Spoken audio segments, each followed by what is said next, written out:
Hello दोस्तों। तो चलिए आज के मार्केट को हम समझते हैं और एंट्री बनाने के रीज़न को हम देखते हैं। तो सबसे पहली चीज़ हम क्या करेंगे, प्रीवियस डे के मार्केट को ओपन करते हैं। प्रीवियस डे में मार्केट ने कैसे क्या काम किया, उसके अकॉर्डिंग आज की ट्रेड वगैरह हमने कैसे क्या प्लान की वो चल के समझते हैं। ठीक है, तो प्रीवियस डे को ओपन कर लेते हैं। प्रीवियस डे मार्केट क्या हो रहा है, गैप अप ओपन हो रहा है। ठीक है, गैप अप ओपन होने के बाद में मार्केट में क्या हो रहा है कि मार्केट आ रहा है डाउन साइड में। ठीक है, और इसकी जो क्लोजिंग आई है ना वो आई है डाउन साइड में। तो इन सबको देखते हुए मार्केट में कौन लोग काम करने वाले हैं, सिर्फ और सिर्फ सेलर्स। ठीक है, तो जब सेलर्स काम करेंगे तो उन लोगों को ऐसे अलामे कहाँ देखने को मिलेंगे, अपसाइड की ओर में। ठीक है, तो चलिए आज की ट्रेड बनाने के लॉजिक को समझते हैं। तो लॉजिक कैसे क्या रहा है वो चल के समझते हैं।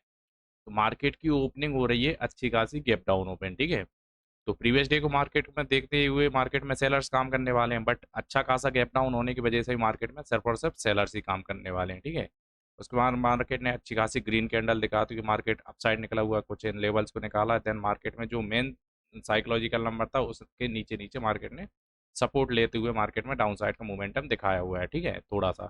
तो यहाँ पे कौन लोग एक्टिवेट होंगे, सिर्फ और सिर्फ सेलर्स होंगे। सेलर्स होने का रीजन क्या है कि दो रीजन तो है ही। पिछले दिन मार्केट डाउन साइड आया, सेलर्स आए। अच्छा खासा गैप डाउन ओपन हुआ, सेलर्स आए। और मार्केट क्या कर रहा है, इन लेवल के आसपास में सपोर्ट ले रहा है, आई मीन रेजिस्टेंस ले रहा है। तो उस वजह से मार्केट में रेड कैंडल देखने को मिली, स्पाइक वाली बढ़िया रेड कैंडल बनाई।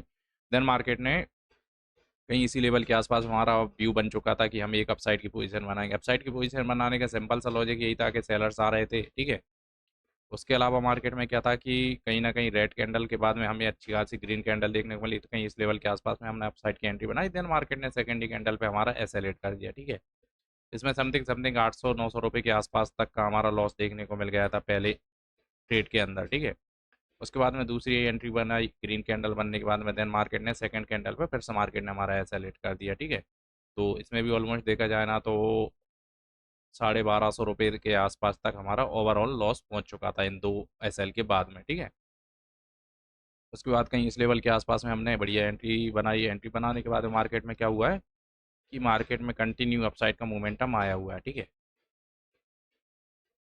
तो अपसाइड का मोमेंटम आने के बाद में क्या होगा, मार्केट ने साइकोलॉजिकल नंबर को निकाला। यहाँ पे बढ़िया मार्केट होल्ड भी किया है कहीं इस लेवल के आसपास में। तो हम वेट कर रहे थे कि मार्केट अच्छा खासा अपसाइड का मोमेंटम करे, और जो कि मार्केट ऑलरेडी अच्छा खासा डाउन साइड का मोमेंटम कर रहा है। ठीक है, सॉरी, अच्छा खासा अपसाइड का मोमेंटम कर रहा है। तो कंटिन्यूएशन दिखाना थोड़ा संभव था, क्योंकि अच्छा खासा मार्केट ने कैंडल बनाई है। ठीक है, तो ऐसा तो है नहीं है कि इतनी बढ़िया कैंडल बनने के बाद मार्केट यहीं से गिर जाएगा। इस वजह से हमने थोड़ा सा यहाँ पे वेट करना सही समझा। और जब भी मार्केट में ऐसा मूव आते हैं तो उसमें कहीं ना कहीं पॉसिबिलिटी होती है। पॉसिबिलिटी ये होती है कि मार्केट कहीं ना कहीं मल्टीपल टाइम ब्रेकआउट दिखाए। ठीक है, तो एक ब्रेकआउट कहीं इस लेवल के आसपास में देखने को मिल गया था, तो उसके बाद में मार्केट ने यहाँ पर रिजेक्शन कैंडल बनाई।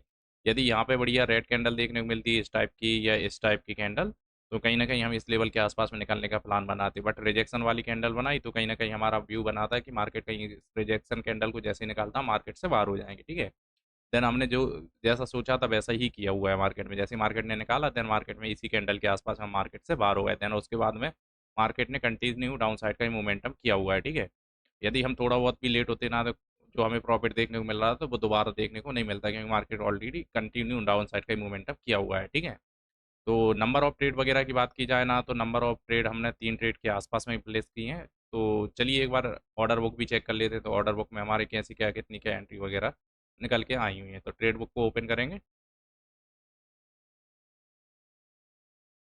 तो नंबर ऑफ देखा जाए ना तो 3 ट्रेड के आसपास में ही हमने ट्रेड प्लेस की हुई हैं। ठीक है, तो ओवर ट्रेड में तो हम आए नहीं है। ठीक है, उसके बाद चलिए हम चल के एक बार प्रॉफिट एंड लॉस को देख लेते हैं। तो प्रॉफिट एंड लॉस हमारा क्या निकल के आया वो चल के बात कर लेते हैं। तो देखा जाए ना तो ऑलमोस्ट हमारा जो प्रॉफिट निकल के आया है वो आया है 4050 रुपये का। ठीक है, तो आज का जो प्रॉफिट निकल गया है वो आया है 4050 का। तो चलिए एक बार चल के हम डे रूल्स वगैरह भी चेक कर लेते हैं। डे रूल्स वगैरह कितने क्या फॉलो किए हैं वो चल के समझते हैं। ठीक है, तो डे रूल्स को चेक करते हैं। तो डे रूल्स में हमारा जो पहला डे रूल्स रहता है ना, डे टारगेट वगैरह कि हमें नंबर ऑफ 3 ट्रेड के आसपास में प्लेस करना रहती है, जो कि हमने 3 ही ट्रेड बनाई, इस वजह से हमने इसमें ग्रीन सिंबल दिया हुआ है। ठीक है, उसके बाद बात कर लेते हैं एसएल। तो एसएल को तो हमने फॉलो नहीं किया, क्योंकि ऑलमोस्ट हम 1200 रुपये के लॉस के आसपास पहुंच चुके थे।